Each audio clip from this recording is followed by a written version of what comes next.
Hello YouTube! So this is the last part of my series on card set gathering, where I comment on replays of the coolest games I had this season. And today we are tackling 3 of my latest games and revealing the final result. So stay until the end if you want to see if I qualified or not for top 16. Let's go into the games. So this was game 29 in the tournament, so very close to the end, and it's against another Fatuizan.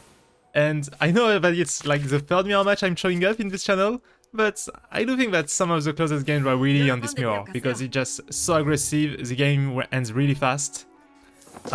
This time I think I have a good hand. I know that I'm going to just blast my hand and try to get the draw 2 out of the tree.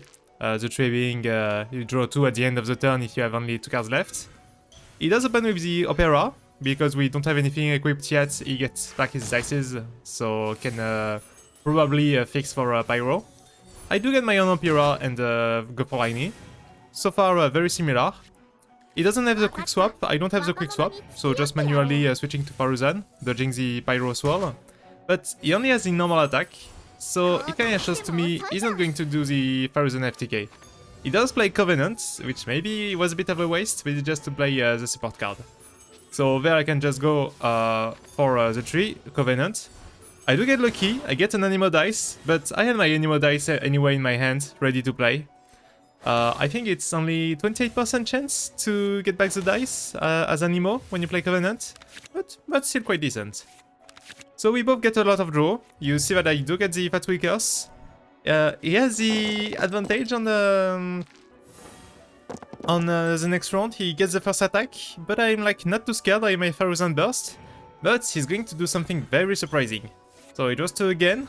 He has the quick swap this time, and with the arrow, with the bow, sorry, and the food, and the Phantasm stack on Liney, he's able to do 7 damage. So 3 + 1 + 1 + 2. So he gets Fatuizan right before the burst, and I'm like, okay, we have to save the game somehow. Maybe switch to Linette and dodge enough damage.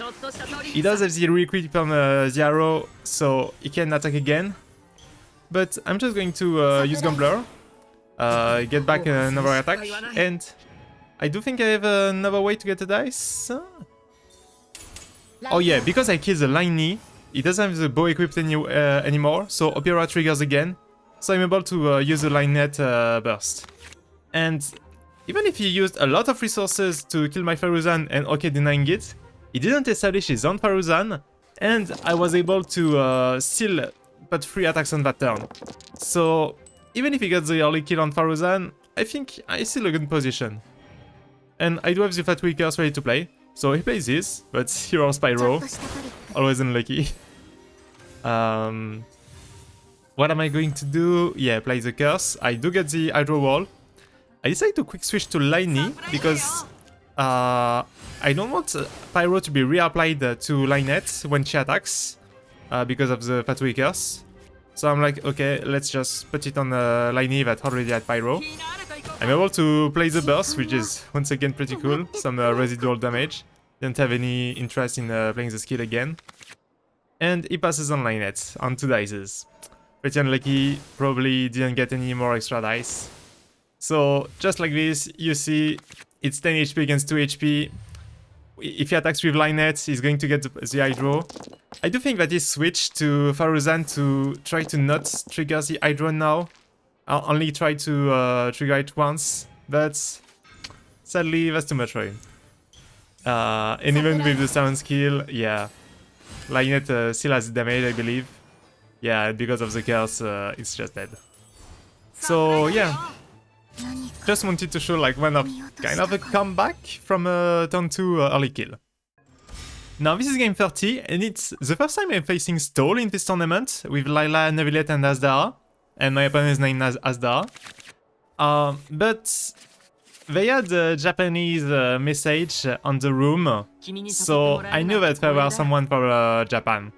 And it's kind of shocking to me. In Shadowverse, the other main game I play, we are separated between servers. Like, European can only play against other Europeans. And knowing that something with a chance to qualify for Prince Cup, you can mix with other nationalities, it was a bit shocking to me. I also lost to a Chinese player earlier. I was like, we are not giving chance to especially the Euro players. But yeah. Anyway, for the game, just applying Pyro with Liney. I do get the quick swap, so I try to have spread damage as soon as possible. He just establishes Layla, and he starts to kind of look Guided Dreams, but at first I don't really understand why, but I think it was just for fixing dices. And you see him playing Jet. So Jet was nerfed compared to what she was before. Now, when you finish the quest for Jet and you use a burst, the next attack you do is free. Which is still like 3 dices you get for free. Still pretty good. But I know it's just not as dangerous as it could have been. He's just going to try to end on a big combo. So there I am with Fatuizan. So I think I'm just... No, okay. She's still on 1 burst, so there's no big priority for him. He's just going to reduce the Layla skill. Get a cryo application on my Fatuizan. And there I was kind of praying that he doesn't have the quick swap, but he does. So I can swap to Neuvilette and freeze Fatuizan before he can burst. So yeah, I'm just walking back a bit. I know I kind of want to preserve Lynette. And Neuvilette, basically his skills, and then his normal attack will heal him. So I know that I need to not leave him alive for too long. He's basically the biggest source of healing in his deck. So very attacks again. The stack is on still on 2. I do have to discard a lot, and I try to put him very low, but not a kill yet. He's going to reduce some cards from his end, just cycling the support card to try to boost Jet. I'm kind of surprised to see him like using Guided Dreams again for that and not for attacks, but I have to accept it. And this way, he kind of saved himself. And because Fatuizan's skill was used, he switches to Layla, so the summon doesn't get the kill on Neuvilette. Pretty sad about that, but I know that whenever I swirl, I'm going to deal the 1 last damage I need on Neuvilette. And then we just have to deal with Azar, and that should be fine, right? So there he starts with some extra dices, some extra draws. He still has the Lumen that will get the free procs, getting more artifacts, and finally he plays Treasure. So you can kinda expect it, but once again you'll see like the impact Treasure has. He only has 12 cards in his deck, so half of his deck is Treasures. He's going to get the Layla burst, getting some healing, and I'm going to use my quick swap, bounce the bow, and give it back to Fatuizan. Equip the Gambler, so I'm going to get the double kill on Line 9 Neuvilette for 4 extra dices. So there I'm like, okay, nice. We got the important kill. He cannot freeze me anymore. This is time we can do it. So he plays the Treasure, gets an extra draw. You can see that Jet is ready, she's at 6. So if he has a way to fully load his burst and use it, he's going to be able to make 1 more attack. Now I'm just going to Fatuizan burst. I could have normal attack, but I think that the burst plus would boost the damage on Lynette, which could be very good. He does have Gambler. I'm maybe regretting a bit. Maybe I could have played safer and switched to Lynette there. But it's okay, it's okay. We attack anyway. I do top deck the Anemo dice, so just by switching, I would be able to deal 4 damage to Azar on the next attack. But he does have 2 treasures, 3 treasures. So that's a lot of healing on Azar. Now he's out of my range. So I'm just accept it and put Lotus on Lynette, expecting to survive for the next turn. He attacks. He did absorb the cryo sooner. He gets the burst for 6 damage, and Jet allows him to re-attack. He doesn't pick up the kill. Sorry, he does pick up the kill on Lynette, so he triggers Gambler again. And I was so frustrated. Like, he shuffled Treasure once, and he drew like 4 or 5 of them. And it's not even the dices that mattered. It was the healing, the fact he got out of the range of my Lynette. I was like, oh, I thought I had it. I thought with the early kill on the freeze, I could have made it, but was not enough. For the last game of this report, this is against Sasakure, who's playing a stall with Neuvilette once again.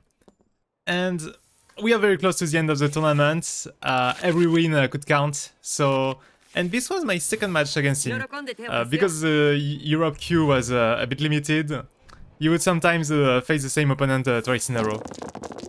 So I started to have a kind of knowledge of this matchup. And I knew that all of his damage was coming from Neuvilette, so it was really my priority to finish him. As well as trying to kill at least one character to limit the healing spread that Barbara would have. So it does start with Shuffle and passing with Liben, which I was a bit shocked. I decided to equip the bow first, so that I have the Opera effect, because I have more cost equipped. And I equipped it to Fatuizan, so that it kinda lets me fix dices on Liney. Doing it this way, I didn't have to discard any card, so it was pretty clever. So I put Layla on 1 HP, expecting to finish her with the summon, but somehow shields for 1. I didn't really follow. I think it's because of the artifact that had heal 1 at the end of the turn. But I was like, oh, I almost finished him for not using Layla on turn 1. But that's okay, that's okay. We can still advance. At least she's very low on HP now, so even with the burst I should be able to finish her? Question mark. He equips one more thing on Neuvilette. I think it's getting dices or draws when he gets damaged. So I do trigger Swirl.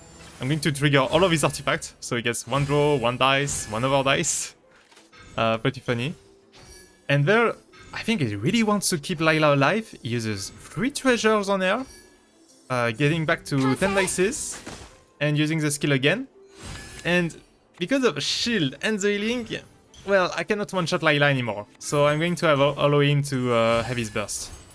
I do use the skill again, putting her back at 1. But she has time to switch.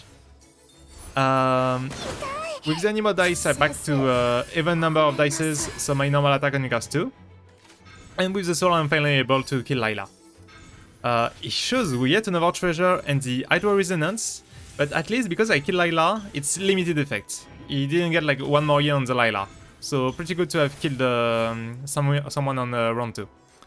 I played Liben for my last 2 dices, just have the summon hit the Barbara. And then we're going to round 3, and once again the goal is to kill as many things as possible. But you kinda see he has only 2 cards in hand.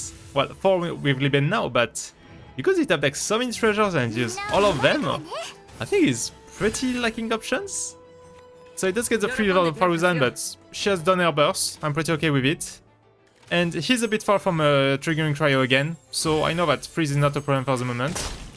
I do establish my summon again, also getting more stacks on Phantasm.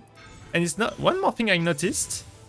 I want to, if possible, one-shot Neuvilette, and the best way to do that is to actually use a Liney skill with as many charges as possible. And you see, using it, I was able to put Neuvilette on 4, and I think with double summon, it's going to go very low. It does get the clear on Pyro, so I don't get another sword reaction, but it's still pretty low. Even if he has a turn advantage, he maybe heals for 2 or 3, so we kind of have to see. At least I still have the summon, so Lynette is going to have a damage boost. I do get a lot of Pyro dices, but with Liben, I think we have like what we need to do 3 or 4 attacks this turn. So I do the bursts. I still have the bow equipped, so +1 damage. And he has treasure, but he cannot really. He needs another treasure, another healing to get back out of the range. So just like that, I do equip Lotus just as security, in case he has way to charge on Neuvilette. I don't know. Just don't want him to pick a kill on Gambler and have enough dices to just wipe my team again. He does get the freeze, but that's okay. I can just switch to a more epic character. And I think Fatuizan just doing the resonance. Oh no, I passed down the bow. Okay, so yeah. I guess it was kind of lucky to get 2 bows, like one for Liney and one for Fatuizan, so they didn't have to fight each other. He does survive at 1 HP, and I think I'm out of dices. Yeah, I cannot attack anymore, so I just gotta accept. But the summons are going to do the job at the end of the turn. He does have 1 more normal attack, so I think he gets to heal. Yeah. But at least, unless he can burst again, he has no way to do spread damage. So he'll have to, at some point, face an attack from Fatuizan and Liney. He cannot kill them for back row. So just like that, I'm able to win thanks to a fast kill on Layla. And I guess it's also part of top decking turbos. So this is the leaderboard for the Europe server at the end of the Cats Guild Gathering. You can see some of my opponents are in there, like Sasakure that we just faced on the Layla Soul, or Genius Magemaid that was on the previous video. I also faced Riku earlier, got a win, and Mr. Pylo was a Chongyun Shinshu player. So time for the result reveal. So let's scroll down, and sadly only 29th. My final score was 22 wins and 13 losses, and to be honest, most of them were my fault. Just not knowing some combos on my deck, or just not knowing how much damage my opponents could do. But I do feel that I learned a lot. It was pretty fun and the games are pretty short, only 10 minutes. So it's just 1 hour of play every day. And a lot of the time I could click on my ranking and see that I was in the top 16. So I believed until the very end. But sadly, you can see there are just many monsters in this. And also playing against these very good players, being able to find combos where they dish like 5 or 6 attacks in the same turn was very inspiring. I do have to say, Quickswap is not my most hated card anymore, it's definitely Treasure. It's so frustrating to just see them top decking and top decking them. But yeah, even if we didn't make it this time, I'm pretty confident that next time I can make less bad mistakes and aim for the top 16. I still think it's a good result for a first participation on a game that's not my main game. So that was my tournament report on the Castle Gathering, I hope you liked it. I know that a lot of the Genshin content has no commentary, and even if I'm not the best player, I wanted to provide you what were my ideas in the certain matchup and highlighting some synergies of this deck, as I think it's just more interesting to follow. So if you appreciate it, don't hesitate to tell me in the comments, maybe share with a friend if you think they would be interested in this content. And I'll see you on the next official Genshin tournament I'll be playing. Bye bye!